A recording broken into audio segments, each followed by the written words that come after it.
कांग्रेस के वोट चोरी अभियान को एक नया मोड़ देने के लिए पार्टी इस कैंपेन को एक बार फिर आगे बढ़ा रही है। इसके लिए दिल्ली के मशहूर रामलीला मैदान में वोट चोर गद्दी छोड़ रैली कर रही है। इस रैली में देश भर से कांग्रेस नेता शामिल हो रहे हैं, जिनमें विपक्ष के नेता राहुल गांधी, पार्टी अध्यक्ष मल्लिकार्जुन खड़गे, महासचिव प्रियंका गांधी वाड्रा और अन्य लोग शामिल हैं।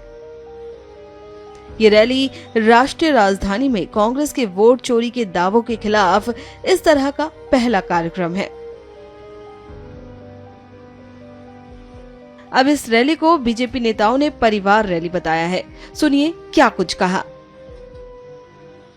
एसआईआर बहाना है, परिवार को बचाना है, क्योंकि चुनाव जिसने हराया है उससे हटाकर इलेक्शन कमीशन पर निशाना है।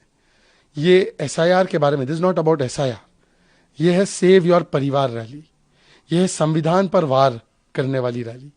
क्योंकि जब यही एसआईआर 2014 से पहले होता था तो उसको सही एसआईआर माना जाता था। यही एसआईआर कांग्रेस पार्टी महाराष्ट्र में डिमांड करे वो सही एसआईआर है, और ये एसआईआर जब बंगाल में हो, उत्तर प्रदेश में हो, बिहार में हो, तो ये सवाल खड़े करते हैं। और क्या निकला सुप्रीम कोर्ट से बिहार के एसआईआर पर? कुछ नहीं, एक कंप्लेंट नहीं दे पाए। वहां पर सुप्रीम कोर्ट ने बोला too much passion, very little reason. और एसआईआर पर कांग्रेस का स्टैंड क्या? अभी तो मनीष तिवारी ने बोला कि एसआईआर तो करना ही अवैध है, असंवैधानिक है। तो क्या कांग्रेस के जमाने में असंवैधानिक एसआईआर हो रहे थे? Rahul Gandhi leader of propaganda बन चुके हैं। एलओपी का मतलब, एलओपी लीडर ऑफ प्रोपेगेंडा। उन्होंने इम्यूनिटी को लेकर, सीसीटीवी को लेकर और नियुक्ति को लेकर जो प्रोपेगेंडा फैलाया था, उसको पार्लियामेंट में जब गृह मंत्री जी ने डिफ्यूज कर दिया इस बॉम्ब को, तो वो पार्लियामेंट से भाग गए, लीडर ऑफ पलायन बन गए। तो वो ना सच देखना चाहते हैं, ना सच बोलना चाहते हैं, ना सच सुनना चाहते हैं। केवल आरोप लगाओ और भाग जाओ।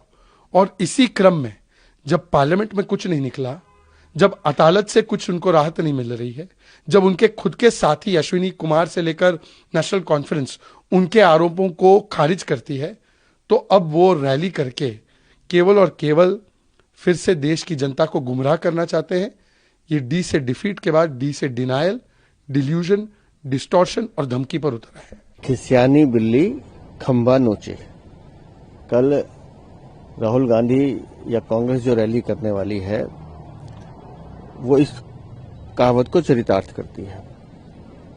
संसद के अंदर जिस तरह से माननीय गृह मंत्री श्री अमित शाह जी ने एक एक करके इनके सारे झूठे आरोपों को धोया है, स्पष्टीकरण दिया है और कागजों के साथ दिया है, तारीखों के साथ दिया है, और कैसे चुनाव आयोग का जो सुधार अधिनियम है जिस पर उन्होंने चर्चा करते हुए एक एक बात का जवाब दिया है, और राहुल गांधी को मुंह छुपा के वहां से भागना पड़ा अपने साथियों के साथ, चाहे वो मल्लिकार्जुन खड़गे हो या बाकी लोग हों। तो जो लोग संसद भवन में माननीय गृहमंत्री जी के सिर्फ जवाबों का सामना नहीं कर पाए, तो वो अब जनता के सामने किस मुंह से जा रहे हैं ये उनको खुद सोचना है। तो इनके पास कुछ है नहीं। और जैसा माननीय गृहमंत्री जी ने कहा कि कांग्रेस का नेतृत्व इतना तथ्यविहीन नेतृत्व है जिसके पास कोई लॉजिक नहीं है। तो जब तक कांग्रेस ढोना चाहे इनको ढोती रहे। कांग्रेस के पास में न विजन है और न इस देश के विकास की कोई सोच है। आप देखें, कांग्रेस लगातार आजादी के बाद से एक बहुत बड़ी राजनीतिक दल के रूप में रहा, और कांग्रेस आज एक परिवारवाद पार्टी रह गई। मम्मी बेटा, जीजी जिया जी, मुद्दों पे कभी लड़ाई नहीं लड़ी। देश के विकास के, देश के हित में कोई बात, कोई मुद्दा कभी रहा नहीं। घोटालों का शासन रहा, और उसका परिणाम ये रहा कि आज सिर्फ परिवार की रह गई।